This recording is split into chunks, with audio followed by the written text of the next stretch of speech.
Bonjour à tous, j'espère que vous allez bien. Cette semaine, on répond à la question de la semaine et on vous explique c'est quoi la différence entre une bonne et une mauvaise dette.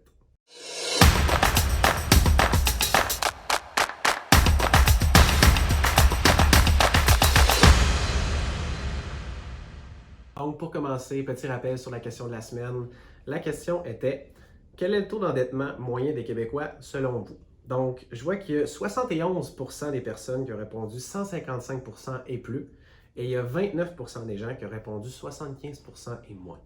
Donc, roulement de tambour, la réponse est 155%. Donc, malheureusement, ça veut dire que la majorité des ménages québécois sont surendettés. Pour continuer, c'est quoi la différence entre une bonne et une mauvaise dette? Souvent, on entend ça, mais moi, je vais essayer de l'expliquer plus en détail. Premièrement, une mauvaise dette, c'est tout ce qui sert à payer un passif. Un passif, c'est quoi? C'est un bien qui ne prend pas ou même qui perd de la valeur. Donc, on parle d'un auto, un VTT, une moto, un véhicule récréatif, n'importe quoi qui va perdre beaucoup de valeur. Pour en rajouter encore une fois, les dettes, les mauvaises dettes, en fait, vont souvent avoir un taux d'intérêt qui est plus élevé que les bonnes dettes. On va parler aussi des crédits rotatifs. Crédit rotatif, c'est quoi? C'est tout ce qui part de zéro, marge de crédit, carte de crédit, et qui va être augmenté selon vos dépenses. Donc, les cartes, les marges, mauvaise dette. Les prêts personnels, la plupart du temps, vont être une mauvaise dette. Donc, ils servent encore une fois à payer un passif, sauf sous quelques exceptions qu'on va parler tout à l'heure dans les bonnes dettes. Donc, deuxièmement, c'est quoi exactement une bonne dette? Une bonne dette va souvent être le contraire d'une mauvaise dette, en fait. Assez logique. Donc, là où une mauvaise dette allait servir à payer un passif, qu'est-ce qui perd de la valeur? Eh bien, une bonne dette va souvent servir à payer un actif qui prend de la valeur.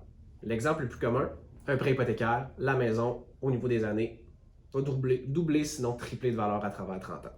Rappelez-vous, on a dit que la plupart du temps, les prêts personnels, c'était des mauvaises dettes. C'est vrai, sauf pour les prêts personnels pour investir ou les prêts leviers, comme on appelle plus communément.